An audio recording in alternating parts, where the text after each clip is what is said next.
Magandang araw mga friendly ni Faith. Ito na nga, magsisimula na ang araw. Pagkagising ko sa kanya, sabi ko mag-almusal na siya at papasok siya school. At ito na yung kinakain niya, yung paborito niyang Coco Crunch. After nito, ito at pagkaligo, nagpapatali siya. Ang gusto niya daw tali is frozen. Oo nga pala mga mami, mga sisi at mga bata, mga baby, mga friendly, ako muna magbo-voice over para sa kanya kasi hindi pa siya gaanong marunong magsalita, medyo bulol-bulol pa. Yeah, 'di ba? Pagkatali ko sa kanya, ito na at ang gusto niya ay frozen. 'Di ba? Walang kahit tumitok, ang kulit-kulit pa rin niya, nagpapakit pa siya after na, no? 'Di ba? Frozen ang gusto niya, takbuhan niya nga yung gusto niya.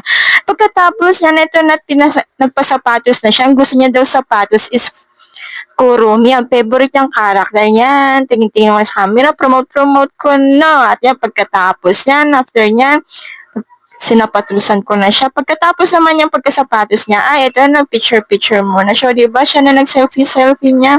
Sabi niya kasi mag-vlog daw kami. Kaya ito, sinusuportahan ko siya. After niya, pababa na kami ng bahay, pababa na kami ng hagdan, papasok sa school, lakad-lakad na siya. Pagkadating namin sa school, wala pa nga yung teacher niya, sarado pa yung room niya. Yan, nakipagkwentuhan muna siya sa classmate niya. At maya-maya dumating na si teacher, sabi ko sa kanya, Faith, andyan na si ma'am, i-ready mo na yung bag mo. Sabi niya, okay po.